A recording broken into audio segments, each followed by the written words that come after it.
Well, Justice League Warworld is here, and it's time to break down the new film. Let's talk about this first team-up of the classic trio in the new Tomorrowverse animated universe, how we liked the film, what worked, what didn't, and where we're going next.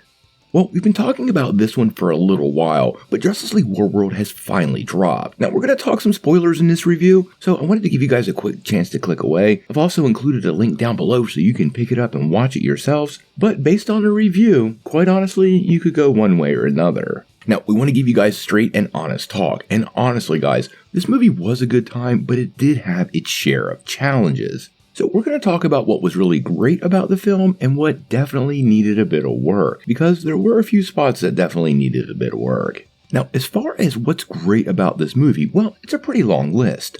First and foremost, I did love all the individual tales. The movie kicks immediately off taking us to the Old West and focusing on that story with Wonder Woman. Then it leads us into Skartaris and then ultimately into the 1950s alien paranoia that was a staple of that era's version of sci-fi. Now, as individual tales, I actually liked each and every one of these. Wonder Woman in the Old West was pretty darn cool, and seeing her in action in this variation I did totally love. The take on Bruce Wayne in Skartaris teaming up with Warlord completely worked, and honestly, Bruce Wayne seemed as much at home in the world of dinosaurs and magic as he does in Gotham City, so I thought it was quite the nice match. And the 1950s alien invasion story that actually involved all three characters, which I found to be pretty cool. Now, throughout the movie, the animation and the voice cast remains super strong. The Trinity, which was made up of Stana Katic's Wonder Woman, Jensen Ackles' Batman, and Darren Criss' Superman, all did a wonderful job, and all three of them are really great at bringing their characters to life. We also saw a return of Ike Amati, who played Martian Manhunter. He had been Martian Manhunter in Man of Tomorrow, so hearing that voice once again to that character helped build some continuity between all the tales. Now, we also had John DiMaggio back as Lobo, who honestly, he might be one of my favorite people ever to voice Lobo, and I'm really hoping Lobo has some kind of solo outing sometime soon because he was pretty awesome. We also had some other big names like Frank Grillo, who played Agent Faraday, and Brett Dalton, who played Batlash. But honestly, for me, it was Troy Baker's Jonah Hex and Teddy Sears' Warlord that I thought were pretty off the chart. Now, the action in this film is probably the highlight of the whole thing. This is a violent movie, and it's rated R for this violence, which includes limbs and heads being chopped off.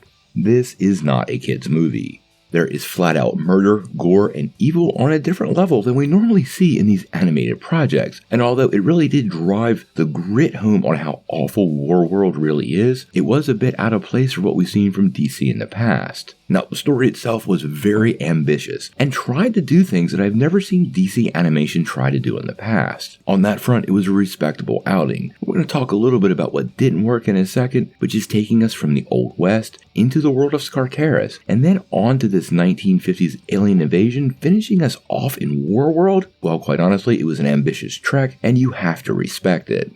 Now, this brings us to the part of stuff that didn't really work. And there were quite a few things. First and foremost, the pacing on this movie can grind to somewhat of a halt as we bounce between some of these tales. Now, the tales keep you fully entertained, but I did find myself on a couple of occasions looking at the clock and wondering how far into the movie we were. Each one of the tales was about 20 minutes, but they felt a bit longer than that, and that's not a compliment given how these movies should flow. Additionally, some of the takes on the characters are a bit off. For example, I felt like Jonah Hex was completely wrong, but it is being suggested this could set up a Crisis movie, so maybe we'll get a different version later on. He's typically rough around the edges, but not an out-and-out villain, and he was in this movie an out-and-out villain. Another character that didn't really work was Mongol. I never really felt like he was as big a threat as Mongol should be. And that's kind of a shame because Mongol is a huge DC villain and one of the most powerful in all of DC Comics.